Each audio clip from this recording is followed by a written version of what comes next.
And hello again, and here we are back on my drive with my Kawasaki 650B restoration project.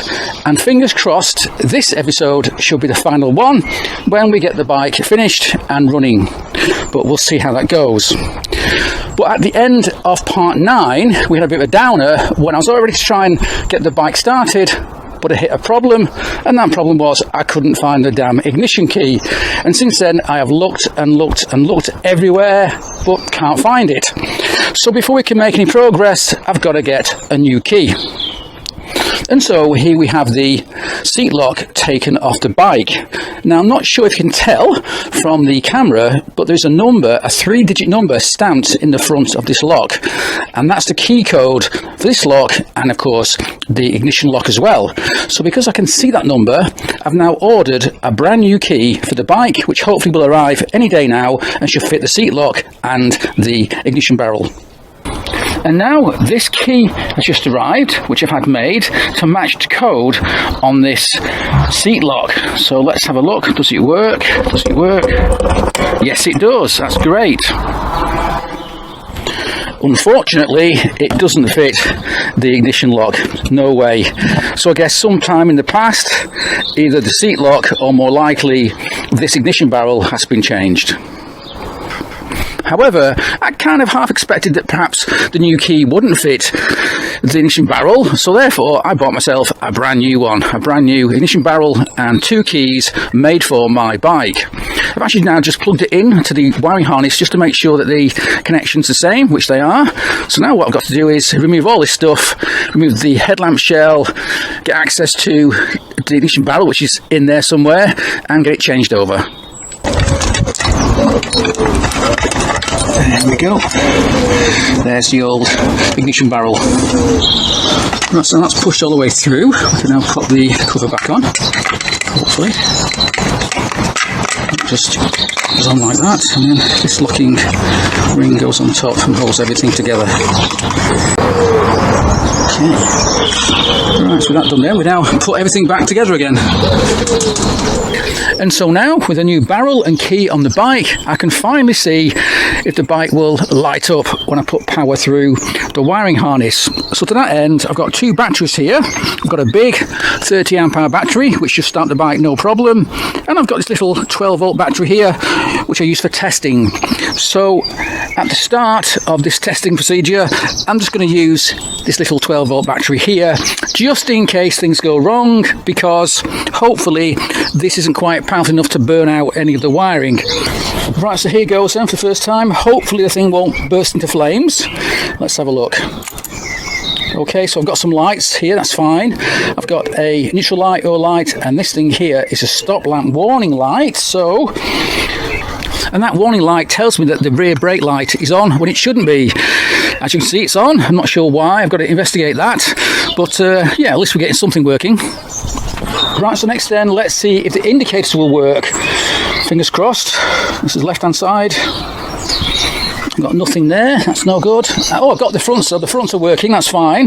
The front left-hand indicator's working. How about... Oh, hang on. Is that working? No, it's not. It's difficult to see, but it's not working. Let's try the other side.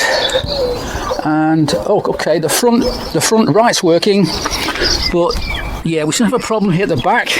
Both the indicators don't work, so that's something I need to... Oh, hang on, it's working now. Oh, I know what's going on. I've now got the left-hand side rear working along with the front right-hand side, because I've got the wires mixed up on here at the back. So that explains something. And so I've just been looking around to see why the starter button might not work, and I just nearly gave myself a heart attack, because it turns out that the clutch interface does work and the starter does work, but only when I turn on the light switch. Watch this. So if I turn this on now, look at that. So if I make that out again, do it again, look at that, look at that. So yeah, so do that, nothing happens because the clutch is now out. I push the clutch in, do that, and the starter motor works. So clearly I've got the wires for the lights mixed up with the wires for the starter motor. I'm not sure how I did that, but then again, these wires are a bit complicated, and this is a non-standard switch gear on this right hand side of the bike, because the original one was smashed up and didn't work anymore. Right, so that's quite funny, that, actually. So now I've worked out what's going on there, I can change around these wires and hopefully we can get it working as it should. And so here is the offending little switch which was attached to the front brake, and it works in the opposite way that I thought it would, such that when the button's not pressed in, the circuit is closed. When you press the button in, the circuit's open. It's a bit weird. So no wonder the rear brake light worked when it did. And in fact, it's getting quite late now. But we are making progress. I've now got working indicators. The dash light works okay. The rear brake works okay on the foot brake anyway. Yeah, so it's not too bad. Oh, and of course the starter motor works. But it only works when I turn on the lights, which is not correct. And the problem lies, of course, in this massive wiring down here. And the issue there is I've got a non-standard right-hand side switch gear. And I thought I worked it out, but clearly I've not. And one issue is that the left-hand side and right-hand side are linked together. You've got things like the clutch cutout, which actually works, and so on. So, yeah, it's not easy. I think it would be. It's only a few wires, but it's not. It's not at all, because the number of wires going in and out is not the same as standard. And so, given all the problems the new right-hand switch gear was giving me with the standard wiring harness, I've taken it off and replaced it with this.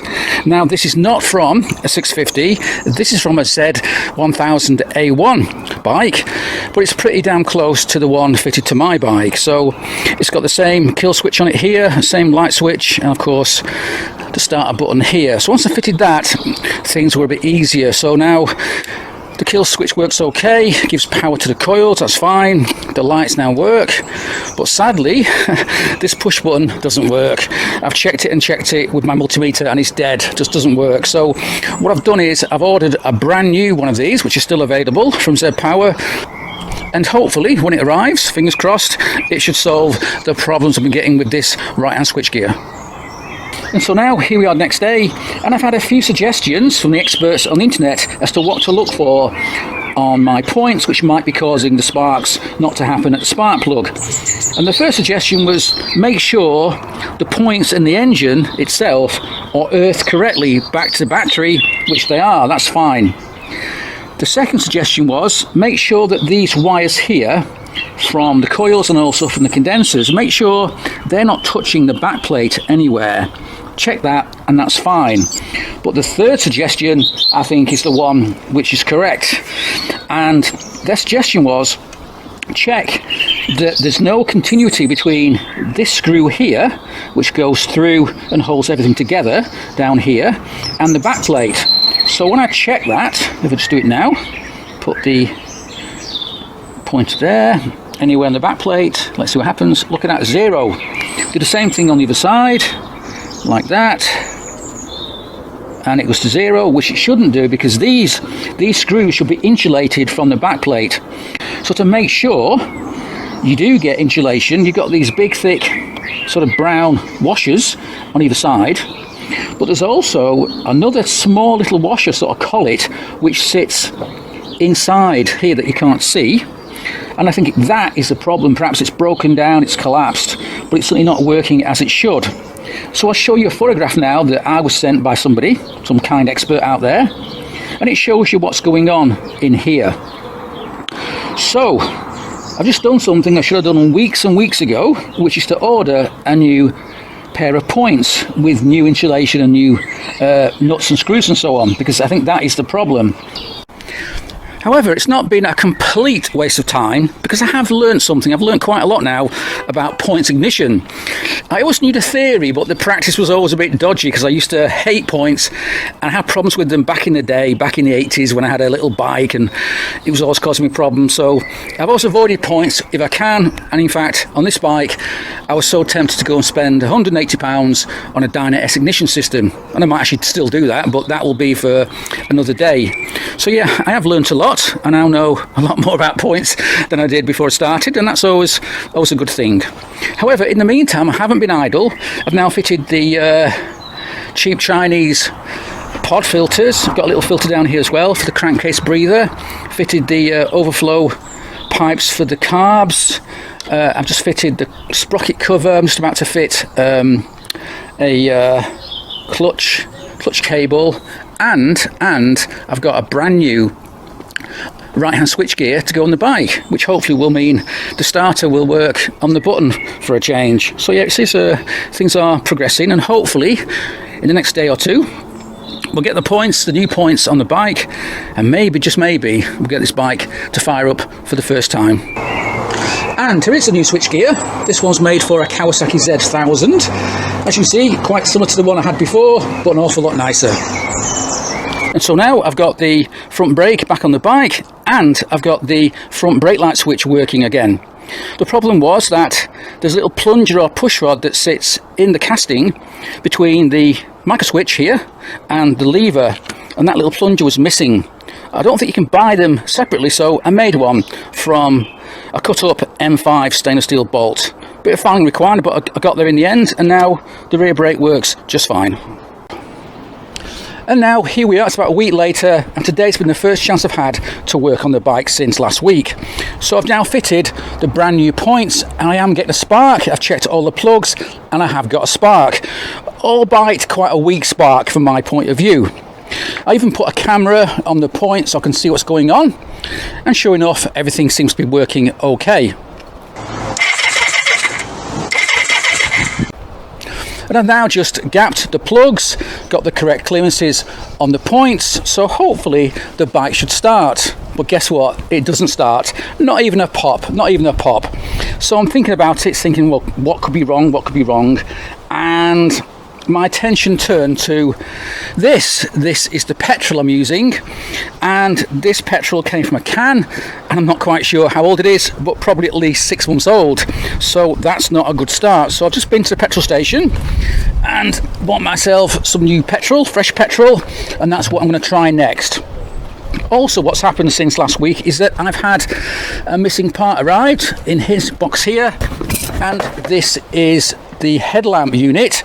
I've got the headlamp shell and so on, but I didn't have the unit. So I thought, yeah, I'll buy one, get it fitted, another job completed.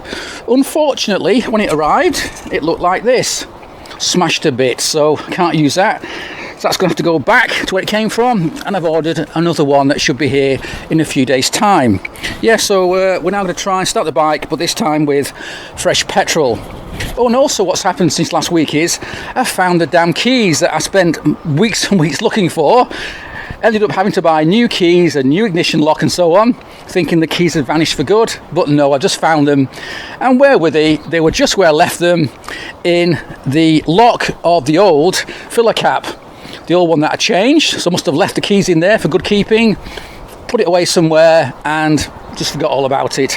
And in fact, I had seen the old filler cap in a box, but it was turned upside down, so I couldn't really tell if the keys were in there or not. So I just went looking for something else, and there they were, staring me in the face. So that's me being an idiot, but at least I found them in the end. A bit late now, because I've now got brand new keys for the bike, but never mind. Right, so let me drain out this old fuel from the carbs and from this thing here, little separate fuel container, and we'll get the fresh petrol in the bike, and hopefully, fingers crossed, it might even start.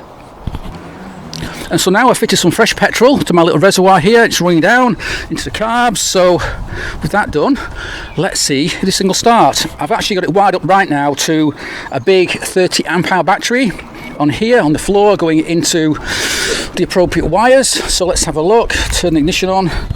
Now I've pulled in the clutch here just permanently so that the starter will work, because it wants to start on the button without pulling in the clutch. So let's have a look. We've got the set to run. Let's see what happens. What is it? I'm not sure what's going on there. I think maybe the starter clutch might be getting a bit tired. Now the battery is fully charged, so I'm not sure what's going on.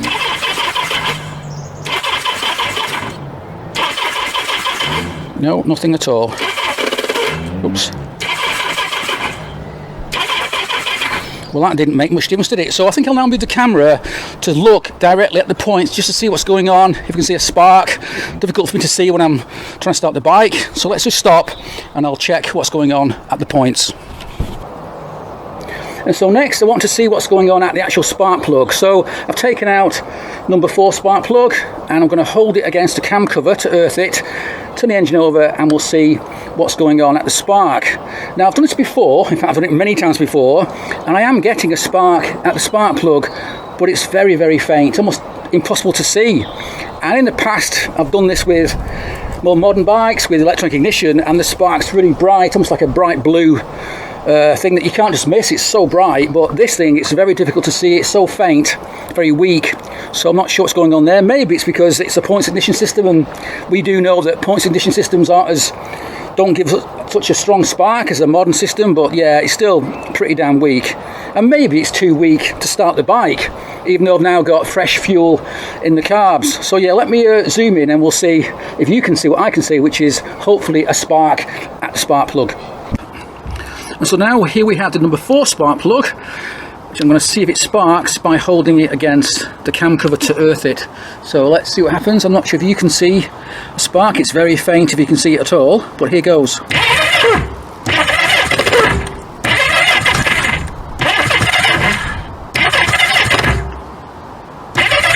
I'm not seeing anything. Oh, there you go, a very faint spark there, and it was so tiny that ain't going to start the engine, I don't think, even with fresh fuel. So that's not good. So now let's try number 3 spark plug, and that's operated from a different coil. There's 2 coils which operate 2 spark plugs each, so that's one coil for number 4 and the other coil for number 3. So let's have a look, repeat the same process. Here we go again. Yeah, I can see a spark. It's a better spark. And so I'm not sure if you can pick up that faint spark from the spark plug, but it certainly doesn't look strong enough to me to fire up my bike. So what to do? Well, I've pretty much run out of ideas. I'm at the end of my tether with this damn ignition system. I've now changed, as I say, I've changed the points, I've gapped the points, I've changed the condensers, I've changed the spark plugs, the leads, and the coils, and still I don't get a good spark. I even changed some of the wiring to a thicker gauge wire just to make sure there's no issues there. I've changed all the terminals that are involved in the ignition system, still nothing. It's just I mean, maybe I'm wrong and the spark it does give is enough and there's another issue that I can't see, but no, I think the spark I'm seeing is so faint I doubt it would fire up a bike. So where do we go next? Well, I can ask my mate Les, who's an expert in these bikes, in points ignition, which I hate, to come over one day this week perhaps and give it a check over and see if he can spot something that I haven't. That's a possibility. Or I could say, sod it, let's get rid of this damn points ignition system and these coils, which actually get quite warm, I've noticed, in use, and I'll fit what I always wanted to fit, which is a Dyna S electronic ignition system and Dyna S coils. I know they work, they give a good spark, so if I fit them and I still get an issue, then we know, there is something deeply wrong with the electronics of the bike. You may also have heard the noise this damn starter motor makes when it's not happy, that sort of click, click, click, click, click. I think that's not the starter motor, it's the starter motor clutch, which is not good, because changing that might mean taking the engine to bits. However, the good news is my bike comes complete with a kickstarter, so if it need be, I can always revert to using the kickstarter. So, come back in a day or two when hopefully we'll have a solution. And so now, as you can see, I fitted the Dyna coils and the Dyna S ignition system and leads. And I must say, it's really, really simple to do. And if you've never done it before, don't panic, there's nothing to worry about. It's also really easy to set the static timing on this system, far, far easier than doing it with the old-fashioned points ignition. Now, I did film all that, but it turns out there are lots of really good videos on YouTube which shows you how to fit this system, so there's no point me repeating all that again. So, I've now got the system fitted, I've checked the plugs, I do get a spark. I've got the fuel going into the carbs, and I've just hooked up a big 30 amp hour battery. So let's see if this bike will finally start up. Right, here goes. Now I do know that the starter clutch on this thing is not very good. It's very tired and it makes some horrible noises, but let's see if this thing will fire up for the very first time. Fingers crossed.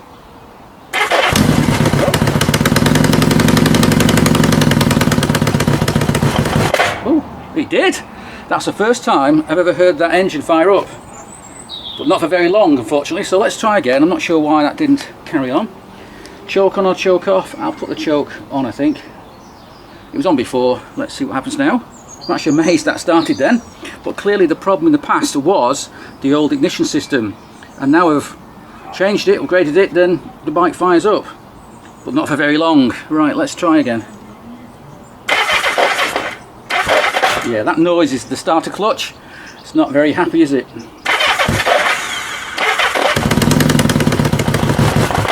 Yeah, now why won't that pick up? Sounds like it's running out of fuel, which is odd because I've got the choke on.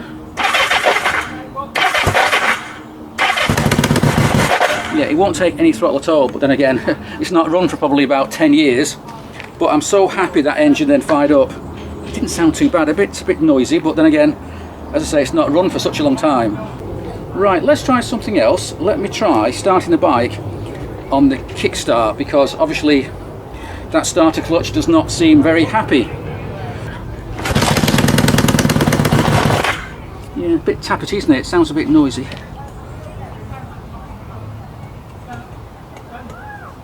Oh, right, well, 3 of these exhaust pipes are getting warm, but the last one isn't. That's stone cold, and that indicates there's a problem with cylinder number 1. That might be carburation, that might be the coils. I'll just double check that the leads are okay. I've got everything plugged in. But yeah, so maybe it's only running on 3 cylinders. I think that might be why it dies so quickly when the engine's stone cold. But at least we have got the bike to start, which is great news. And now I've just checked the spark in the number 1 cylinder, and the spark is fine. And that means the problem is probably the carburetor, and that's bad news because it means all the carbs have to come off, be taken apart and cleaned, rebuilt and fitted back on the bike, and that is not a 5-minute job. But the good news is it gives me an excuse to go out and buy something I've wanted for quite a while but never got round to it, and that something is an ultrasonic bath or ultrasonic cleaner, and that's what you use for cleaning up carbs, because it cleans the insides, all the little small jets, very, very well. And yeah, I wanted one for a while, but I'd never had a reason to buy one. But now I've got a reason, so I might go and buy one. When it arrives, we'll take these apart and get them cleaned up and then get them rebuilt. Sounds easy if you say it quickly, but I'm sure it will take me an awful long time to do all that. So, at the start of this video, it did say part so-and-so final, because at the start of this video I was convinced I can get this bike running by the end and finished. Well, it's running, but it's not finished. As you can see, it's running only on 3 cylinders. Everything else I've done so far is now working fine. All the electrics are working, the switches are working, the clutch interlocks are working, the lights are working, indicators and so on, chains fitted, everything's done, except the engine only runs on 3 cylinders. So sadly, this is not the final video on this series. That will have to wait until I've got the carbs apart, cleaned, rebuilt and back on the bike, and then hopefully, double fingers crossed, this bike, or the engine, will run nicely on all 4 cylinders.